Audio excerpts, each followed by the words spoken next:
आपले राजश्री शाहू महाराज छत्रपती शिवाजी महाराज पुण्यश्लोक राजमाता यांच्या प्रतिनिधी सार्वजनिक आजच्या या भव्य अशा कार्यक्रमासाठी आपल्या सगळ्यांच्या सत्कारासाठी उपस्थित असलेले समाजाचा मानाचा पुरा असलेले आपले विधान परिषदेचे सभापती, आपल्या राज्याचे नेते माननीय शिंदे साहेब, वेळ त्यांना झाल्यामुळे आदरणीय सर्व मंच उपस्थित ज्यांचे सत्कार झाले ते सगळे सत्कारमूर्ती व सर्व संयोजक मंडळी त्यांना मनापासून धन्यवाद देतो की अनिलनं सांगितलं त्याची सगळी टीम ती राम शिंदे साहेबांनी वेळ मागत होतो आणि ती देत होती.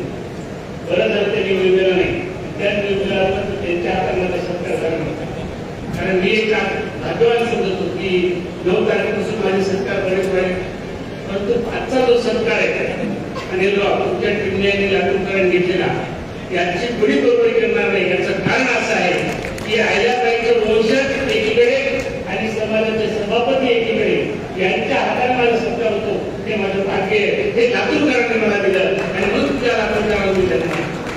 मित्रांनो बरंच काही सांगण्यासारखे साहेबांना द्यायचं आहे, पण ते ध्यानात ठेवलं पाहिजे की राम शिंदे साहेबांसारखा नेता आपल्याला भेटलेला आहे. राम शिंदे साहेब तुम्ही आपला सत्कार केला, मी तुम्हाला पहिल्यांदा तुम्हाला शुभेच्छा देतो की देवेंद्र फडणवीसनं सगळं काही आपल्याला सगळं दिलं, समाजाला दिलं, पुढे गेली. देवेंद्र फडणवीस दिल्ली गेल्यावर तुम्ही या राज्याचे मुख्यमंत्री व्हा अशा प्रकारच्या शुभेच्छा देतो. आणि मला काय आता खाली येतो नाही त्या मंत्रिमंडळात आपण खाली काही सांगितलं आणि काही आमदार व्हावं त्याच्यात त्यांचा नंबर लावावा एवढी अपेक्षा आपल्याला करतो. मित्रांनो या ठिकाणी बरंच काही सांगण्यासाठी, परंतु ध्यानात ठेवलं पाहिजे की राजकारणामध्ये कोणी मागून काही मिळत. राजकारणामध्ये मिळवायचं असेल तर तुम्हाला तुमची कसोटी दाखवावी लागते, काही गोष्टी करावं लागतात.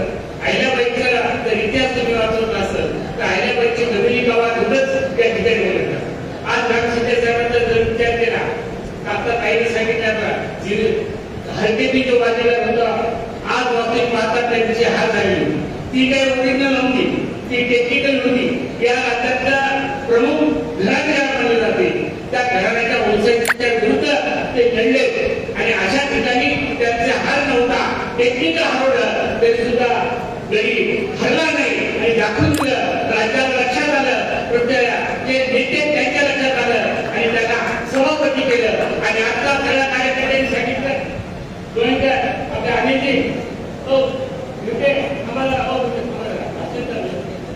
आपण सगळ्यांनी सांगितलं, पण आपण नेमकं आकाशात करत नाही. आपले सभापती 288 ला आदेश देत नाही तर 366 ला आदेश देतात. कारण राज्यसभेत त्याच्या विधानसभेचे 278 आणि राज्यसभेचे 78 असे पण 366 आहे. आणि मग अशा प्रमुख नेता आपल्या राज्याला मिळाला. वास्तविक पाहता आपल्या इच्छा होती ते मंत्रिमंडळात जाते, परंतु मी सांगितल्याप्रमाणे टेक्निकल अडचण झाली आणि त्यांची हार झाली, पण तरी सुद्धा हिंमत न हारता.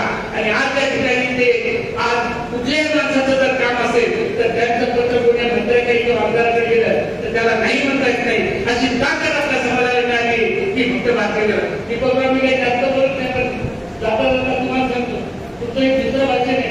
मला फक्त तुम्ही ज्या मनाने लढतो तसं तुम्ही या मनाने येतो. राजकारणात करायची अशी वाट पाहिजे. निर्णय घेत असताना ठामपणे निर्णय घ्यायचा आणि काय होते ते काय करायचं असतं. आणि म्हणून तुम्ही आता कोणाची वाट करू नका, रामभाऊचे जरूर पहा, कारण त्यांनी होणं जर काही नव्हते. कारण आता एक सांगितलं किंवा काय साहेबांनी सांगितलं किंवा कोणत्या साहेबांनी किती ताकद लावली काही सुद्धा ताकद लावली. त्यांच्या केंद्रामध्ये बसत होतो आणि कुठं काही मला जमतंय कसं आहे तुम्ही सभापती आहे असं म्हणत होतो. ते म्हणजे काही काळजी करण्याचं काहीतरी होईल. तर भारतीय जनता पक्षाचा असा आहे त्यांनी आजपर्यंत दिले आणि म्हणून जो राजा एक बोलतो आणि उद्या वागतो त्याला भारतीय जनता पक्षाने आतापर्यंत आपल्याला दुसऱ्यांच्या राज्यसभेने सभापती पद दिलं. आता प्रश्न लोक म्हणते तुम्ही भाजपचे कौतुक करायले, आरक्षणाचं काय? आरक्षणाच्या बाबतीत सुद्धा त्यांची सकारात्मक भूमिका आहे. कधी नाही ते कोर्टामध्ये जे अपडेट आपल्याला लागते, कारण शेवटी राजकारणामध्ये सगळ्या गोष्टी बरोबर घेऊन चालायचं असतं. आणि म्हणून काल जेव्हा अधिवेशन झालं, काल जेव्हा उपोषण झालं 16 तारखेला, त्या उपोषणाची सांगता करण्यासाठी राम शिंदे साहेब त्या ठिकाणी येऊन त्या ठिकाणी आपल्या बऱ्याचशा मागण्या मान्य करून कोर्टामध्ये उद्या एप्रिलला जी तारीख आहे सुप्रीम कोर्टात त्याच्यामध्ये आवश्यक असणाऱ्या गोष्टी मी काय पूर्ण सांगू शकत नाही, त्या काही गोष्टी गुप्त ठेवल्या तर त्या गोष्टीला पाठपुरावा करून रामसिंह साहेब आपल्याला सुप्रीम कोर्टात सरकारतर्फे बरंच करून देणार आहे हे सुद्धा त्यांचं या ठिकाणी काम. आणि म्हणून आपण झाल्याबरोबर एखाद्या नेतृत्व आपल्या राज्याला मिळत असताना आपण इकडे तिकडे टिपक राहून जाता वाट न पाहता आपण पटकन निर्णय घेतला पाहिजे. कारण चांगल्या माणसावर चांगले लोक आले तर ती ताकद वाढत असते आणि मग तुम्ही कार्यकाळ तुम्हाला देशात करतील. तुम्ही जर त्याचं नेतृत्व मान्य केलं आणि सिनियरिटी असते नोकरीमध्ये मी होतो तिथं एक इकडून तिकडे गेलं तर सिनियरिटी येते तेवढं मला तुम्ही लहान ठेवा सिनियरिटीमध्ये तुम्ही ते जर सांभाळलं तर काही सुद्धा नसते. विनोदाचा भाग सोडा परंतु अतिशय माणसाने स्वप्न कुठे पाहिजे.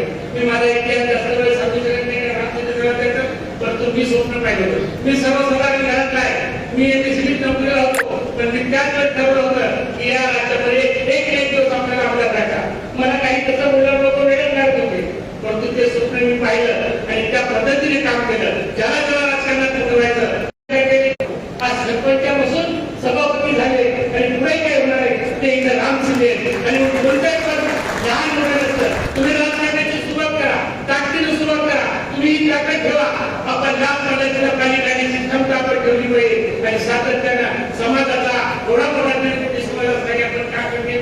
आताच्या काही ठिकाणी उपाध्यक्षांनी सांगितलं की एकच माणसाने एकुणिकामध्ये आपले पाय बोलण्याची जी क्षमता आहे ते बंद करा. आपल्या समाजामध्ये एकुणिकाला क्षेत्रीय पद्धत असेल ती बंद करा. आपले ते वेगवेगळ्या प्रकारच्या जाती पातीचं आहे ते बंद करा आणि एका ताकदीनं जर या गोष्टीकडे 1.5 कोटी समाज आपला असेल तर हे राज्य कोणाच्या हातात द्यायचं ते आपण ठरवतो आणि ते आपण 2014ला राखून दिलेले आहे. तीच ताकद आपल्या ठिकाणी ठेवली पाहिजे. आपल्याला कोण सुद्धा म्हणणार नाही. आपल्याला पुढे कसं जायचं हे आपल्या हातात आहे. कोणी भीक मागून आपल्याला देत नाही.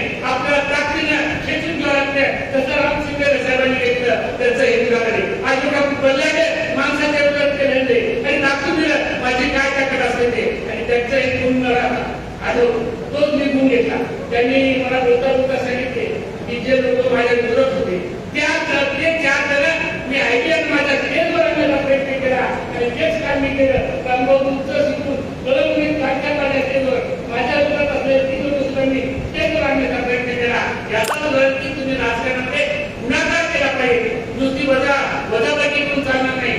स्वतः आपल्याला गुन्हागार करून माणसं कसे जोडता येईल, आपल्या बरोबर कसे घेता येतील आणि त्यांचा मोर्चा आपण कसा होता येईल ते ज्या माणसांनी या ठिकाणी आपल्या दाखवून दिले त्यांचा आदर्श घेऊन आयडियाचा आदर्श घेऊन आपण राजकारणामध्ये शिकलं पाहिजे. कारण राजकारणाशिवाय काहीही आपलं चालत नाही. 2 गोष्टी आपल्याला महत्वाच्या आहेत. एक तर आपण सत्तेमध्ये सहभागी झालं पाहिजे, दुसरं आपण आपले मुलं एक्सरसाइज केलेले आहे. कारण या 2 माणसाच्या इलेक्शनची सत्ता आहे आणि ते सत्ता होण्यासाठी आपण आयडियाचा धडा घेऊन आपण त्या ठिकाणी त्या पद्धतीनं जर आपण पुढे गेलं तर आपल्याला कधीच काही कमी पडणार नाही. हे मी स्वतः अनुभवलेले. माझ्यासारख्या सर्वसामान्य माणसाला आज देशाच्या उच्चस्थानी बसण्याचा योग आला तर ते फक्त आयल्याबाईंची शिकवण, डॉक्टर बाबासाहेब आंबेडकरांची शिकवण, त्यांनी सांगितलेले शिक्षण त्या पद्धतीने केलं. त्या पद्धतीने आपण आपले मुलं घ्यावा, आपण घडा आणि त्या पद्धतीने काम करा. कुठल्याच माणसाला कमी पडत नाही. कारण देवाने तुम्ही सगळ्याला सांगितली असते तिचा वापर कसा करायचा. जर हिरा असेल, हिरावर माती ती चमक येत नसते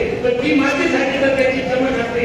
अशा पद्धतीने या देशामध्ये आपल्याला त्या ईश्वराने सगळ्यांना सारखी बुद्धी दिली. तिचा वापर आपण योग्य ठिकाणी केला तर तुम्ही सुद्धा माझ्यासारखे राज्यसभेत तुम्ही सुद्धा रामभाऊ सरगे आज या सभापतीपदावर सुद्धा जाऊ शकता. हे मला ठामपणे या ठिकाणी सांगायचं आणि आपलं पुन्हा एकदा मनापासून धन्यवाद देतो की आपण सगळे मिळून त्या ठिकाणी माझा चांगला सरकार जे की आल्याबाईचे उषक आहे, सभापती आहेत आणि माझ्या मनातले भावी मुख्यमंत्री आहेत त्यांच्या हातून माझा सत्कार करा. त्याबद्दल धन्यवाद. जय हिंद. मी दादा एकच सांगतो की मी एका कोटीनामाचे आपले प्रमुख होते त्यांनी आरक्षणासाठी बाहेर काम केलं आणि बाबा मागच्या वर्षी शिंदेच्या वापर त्यांनी तुरंत समाधी घेण्याचं ठरवलं आणि तशाप्रकारे बसण्याचा प्रयत्न केला. आपण पोलिसच्या म्हणून तसं त्या म्हणून ठेवलं पण ईश्वराच्या कृपेने आज आपली या ठिकाणी वाढले आणि त्यांनी त्यांची बॉडी आपली स्वतःची बॉडी अर्पण केली. त्यांना मी श्रद्धांजली अर्पण करतो प्रमुख कोकणे नागरिकचे आणि थांबतो. जय हिंद.